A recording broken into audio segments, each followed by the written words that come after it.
Ya, silahkan. Oke, tes kedengaran ya Pak ya?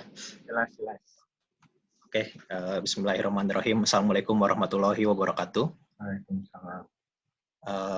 Saya Parteno Adi Aksa. Kesempatan kali ini akan menjelaskan tentang gesits motor listrik. Mengingat pertemuan sebelumnya sudah kita bahas mengenai motonya itu sendiri, inovasi berevolusi, lalu berbagai fitur-fitur dan spesifikasinya. Nah, kesempatan kali ini kita akan membahas tentang grid-grid, dimulai dari komponen layer itu sendiri. Nah, jadi seperti yang bisa dilihat di tampilan saudara sekalian, saya membagi bagian-bagian mulai dari aspek market pelanggan dulu. Nah, di sini bagi orang-orang yang memiliki gesit itu akan mendapatkan fitur berupa smart monitoring system yang terintegrasi di bagian dashboard speedometernya. Itu bisa diintegrasikan dengan smartphone. Jadi ada aplikasinya tersendiri. Bisa didata seperti kecepatan dan lain itu sebagainya. Komponen yang pertama, di smart monitoring system ini didapatkan berbagai data dari motor generator yang terhubung dengan baterai dan motornya itu sendiri. Motor di sini maksudnya mesinnya. Nah, seperti yang sudah saya jelaskan di pertemuan pertama, gesits ini menggunakan motor tipe PMSM, yaitu Permanent Magnet Synchronous Motor. Yang ini adalah merupakan upgrade dari brushless DC motor. Nah, yang pertama, lalu selanjutnya ada power station. Di power stationnya nanti bisa terbagi dua, karena fiturnya itu di gesits ini ada chargingnya bisa di rumah tersendiri, ataupun bisa di sistem pengisian kendaraan listrik umum, SPKLU itu stasiun pengisian kendaraan listrik. Nah, kalau dari home adapter itu dari casan di rumah sendiri.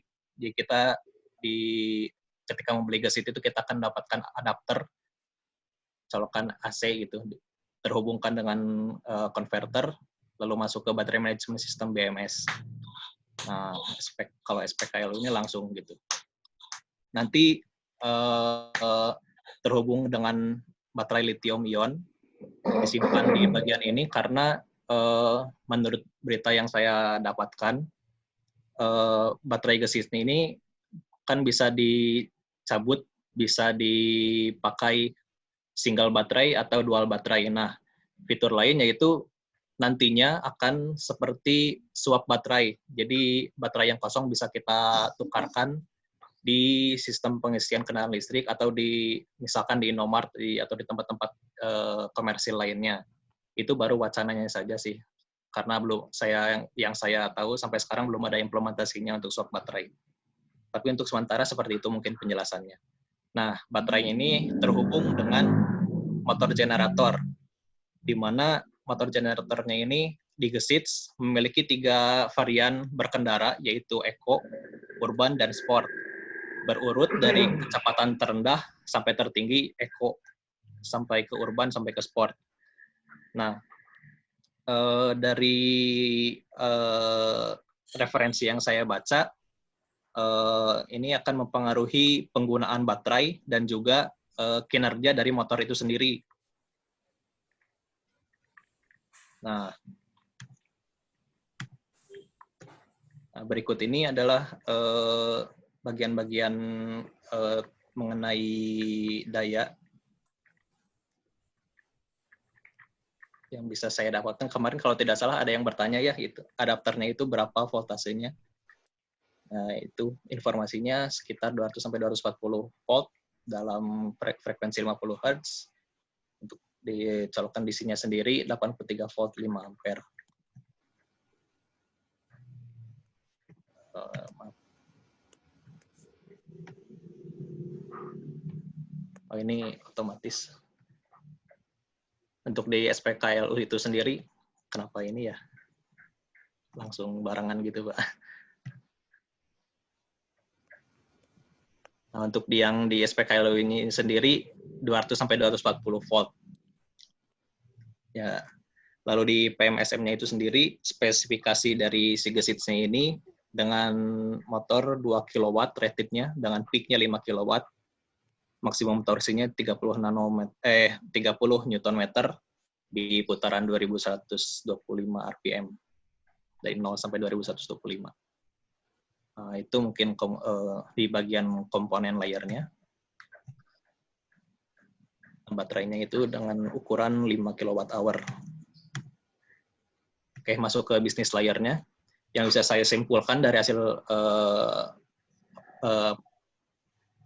hasil mencari di berbagai sumber, yaitu ada 4 inovasi yang diangkat oleh Gesits, yaitu ya mungkin yang pertama smartphone integrated.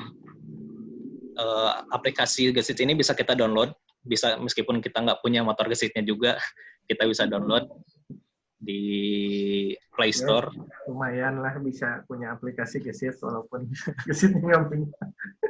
Meskipun nggak punya motornya gitu. Ya, nah di smartphone-nya ini kita bisa mengakses apa-apa saja yang ditampilkan di smart monitoring sistemnya ini sendiri. Cara terhubungnya ini tidak menggunakan internet, tetapi menggunakan Bluetooth. Jadi yang internetnya ini tersambungnya hanya di smartphone-nya saja. Di smart monitoring sistemnya ini sendiri, dari dashboard-nya itu di speedometer, di area speedometernya itu tetap ada seperti komputer mini, spesifikasinya kira-kira 1 GHz, seperti Android sendiri gitu. Ada layar untuk GPS-nya juga, yang terintegrasi yang hanya bisa diaktifkan di smartphone kita jika terhubung dengan Gesits itu sendiri. Nah, untuk yang kedua ada versatile charging method. Jadi ada beberapa varian tipe mode charging baterai yang bisa kita gunakan untuk mengecas baterai si Gesits ini sendiri. Yang pertama bisa dicas di rumah, di home adapter sendiri. Lalu bisa dicas di stasiun pengisian kendaraan listrik. Itu ada berbagai colokannya gitu. Seperti yang waktu itu ditampilkan di video ya. Nah, bisa juga si baterainya itu dicopot, diangkat seperti Gogoro gitu, dicas langsung dengan adapter di rumah. Jadi kalau kita punya dual baterai, satunya bisa kita simpan, kita pakai satu aja, satunya dicas di rumah, jadi selang-seling pakainya.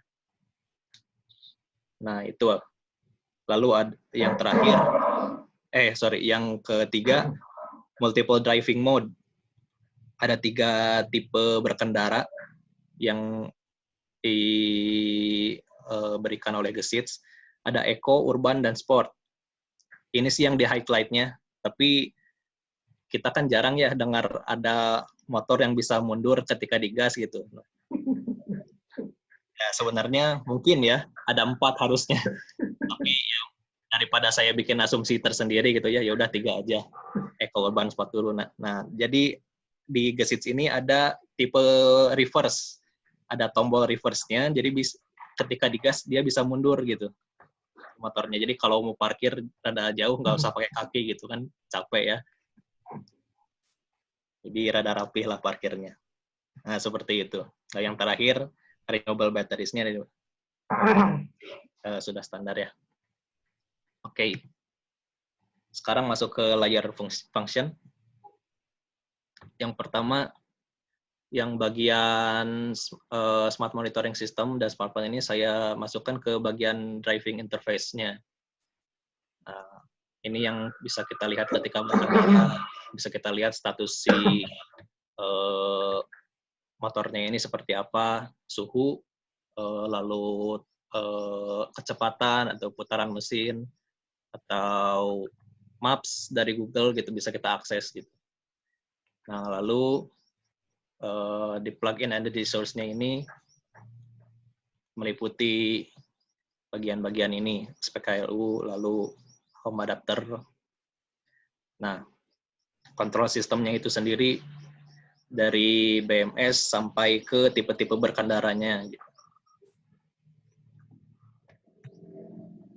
Lalu masuk ke sistem layar informasinya. Ya, ini data yang baru bisa saya dapatkan hanya sampai seperti ini. Jadi di battery management system ini akan didapatkan data penggunaan dari baterai mau single mau dual, statusnya, lalu temperaturnya seperti apa, charging state-nya ini maksudnya agak kurang ya.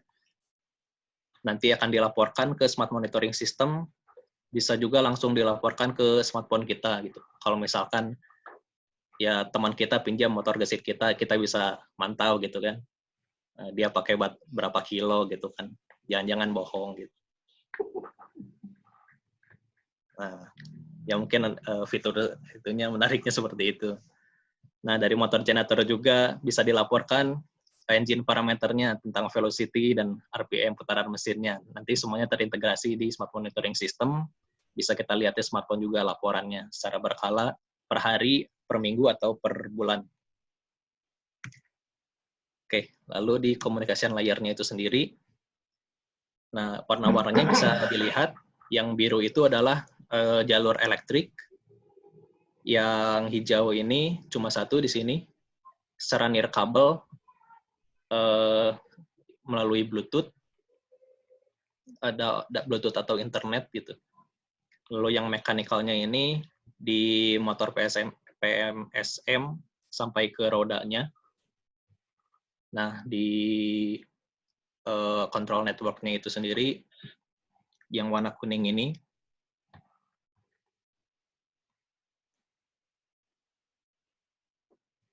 nah oke. Mungkin segitu yang bisa saya sampaikan. Mohon maaf bila ada kekurangan. Silahkan bila ada yang bertanya atau ada yang memesan gitu. Ya, itu ada pertanyaannya di chat.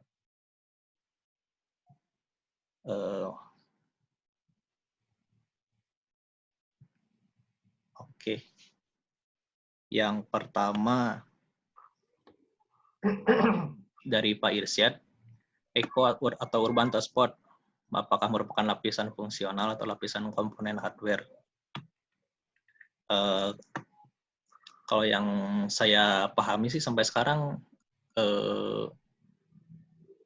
mungkin masuknya di ini ya Pak ya, di lapisan fungsional, karena termasuk pilihan kita berkendara gitu kan. Maksudnya mungkin seperti itu ya yang dibuatnya. Berarti kan. Iya. Di fungsional. Kalau di hardware berarti kan ada hardware eco, ada hardware urban, ada hardware sport gitu. Oh iya benar ya Pak.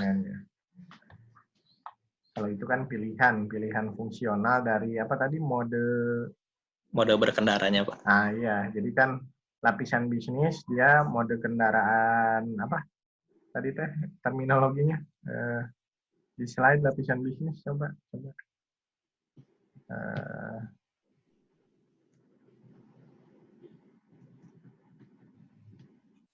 Multiple driving mode itu kan yang diunggulkan.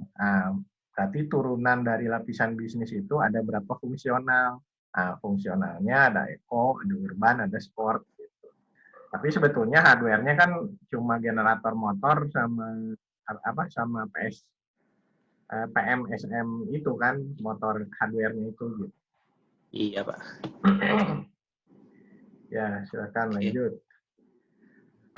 Yang kedua dari Joshua, untuk smart monitoring sistem apakah data melalui cloud perusahaan dulu atau langsung ke smartphone pengguna? Dari sumber yang bisa saya dapatkan sampai hari ini, saya belum menemukan apakah ada semacam cloud perusahaan itu atau bagaimana, atau tapi amannya sih saya bilang sekarang itu langsung ke pengguna kita. Karena kalau misalkan kita mau pakai si smart monitoring systemnya ini, fitur-fiturnya ini bisa kita dapatkan, itu harus dihubungkan melalui Bluetooth gitu. Kalau pakai Bluetooth kan si jangkauan sinyalnya tidak sejauh ini ya, sinyal internet gitu.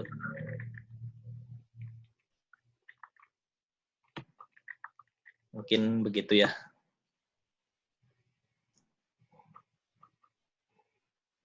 Lalu yang gimana, Joshua? Oke, Kak. Oke.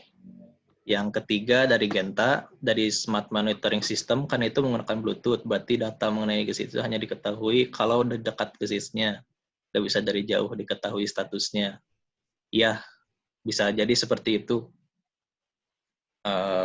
Mungkin laporannya nanti, kalau misalkan kita jauh ya, dari motornya, mungkin si Smart Monitoring System-nya ini akan menyimpan dulu data-data selama berkendara itu. Nanti ketika telah kita sambungkan dengan smartphone kita, baru di-upload data-data yang sudah dipakai itu seperti apa. Mungkin seperti itu. Kalau pengen monitoring gitu ya, berkala pakai HP gitu.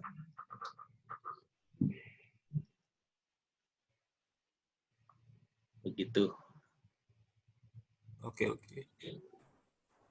Nah, yang keempat dari Pak Saat lagi, mengapa baterai dan BMS gesits di DER? Kita lihat di komponennya dulu aja ya.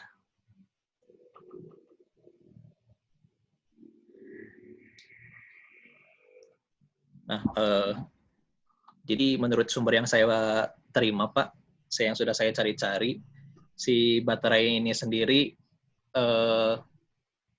produknya bukan dari, yang saya lihat sih Pak, saya belum mencari lebih dalam lagi.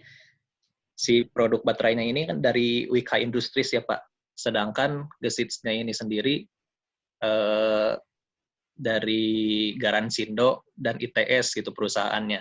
Si baterainya ini diproduksi oleh WK Industries. Nah, ada wacana juga si baterai ini bisa di-swap gitu Pak. Seperti Gogoro gitu. Iya. Ya, jadi itu alasan saya kenapa disimpannya di DER Pak gitu. Tapi kalau sekarang posisinya harusnya di mana? Kalau sekarang berarti harusnya di ini Pak, di pelanggan. Nah, mungkin ya cocoknya di pelanggan dulu ya. Tapi kalau misalkan dia ada fungsi baterai swap, nah dia bisa bergeser ke DER gitu ketika si baterainya itu disimpan di di charging station kayak Gogoro gitu kan. Oh iya Tapi Pak. kayaknya Gesit belum ini ya, belum kedengeran charging station di minimarket gitu, kayaknya belum kedengeran. Iya Pak. Belum banyak gitu Pak. Belum banyak gitu. Jadi nanti lithium ion baterainya tuh kalau jadi seperti itu posisinya di dua tempat gitu, di DER dan di pelanggannya. Iya. Di tengah-tengah ini ya Pak ya. Karena dia bisa geser-geser ke sisi pelanggan dan ke sisi distributed energy resource. Mungkin juga karena belum banyak yang beli, atau mungkin karena produksinya masih setengah-setengah gitu Pak. Belum banyak informasi yang bisa saya dapatkan juga sih Pak. Oke. Yang lainnya? Dari yang lain ada pertanyaan lagi? Langsung bersuara. Yang jarang bersuara nih, Ayah, mangga bersuara biar kedengaran suaranya gitu. Tadi ada yang batuk juga ternyata, batuk biasa kan.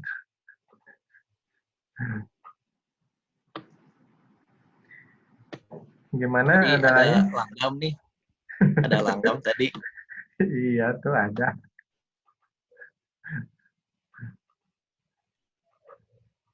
Mantau lagi kayaknya. Ayo satu lagi lah pertanyaan sebelum kita ganti.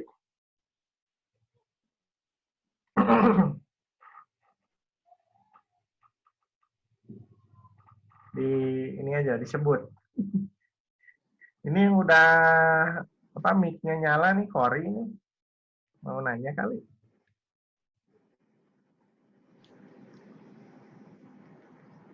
Mangga, Kori.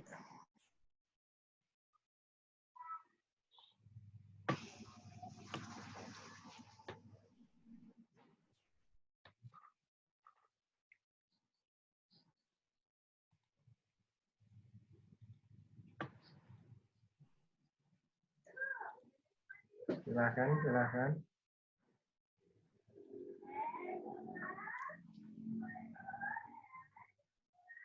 Ya, gimana?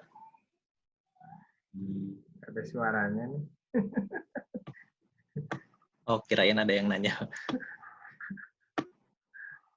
Ada lagi nih yang bertanya, ayo. Ini yang udah nyala mic-nya, Kori belum bersuara tapi mungkin udah ini kemana. Satu lagi, ayo, satu lagi.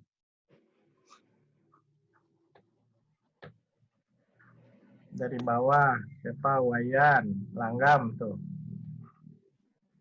Boleh deh nanya. Tuh Yang Langgam reverse bertanya. mode-nya tuh berupa apa ya? Tadi lupa kelewat. Ya, gimana, Gam? Reverse mode-nya tuh berupa apa?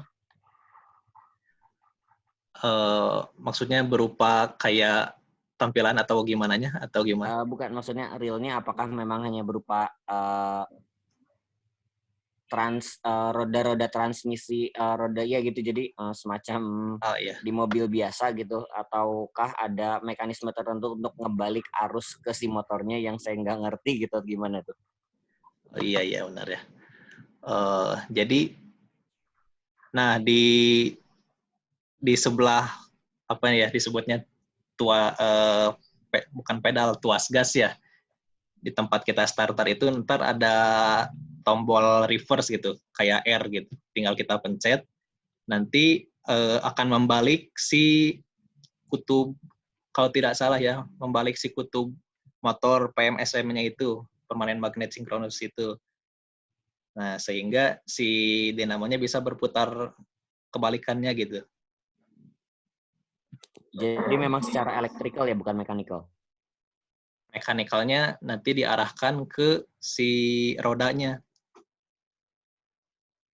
Oh iya, jadi maksudnya yang berubah arahnya tuh memang dari motornya, bukan dari Ya, sebutlah motornya. gearbox atau apanya gitu ya.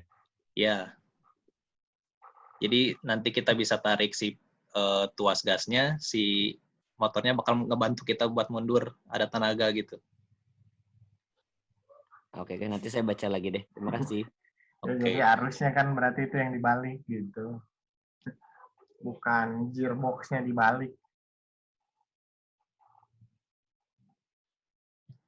Oke, kalau gitu dicukupkan saja sementara biar mangga.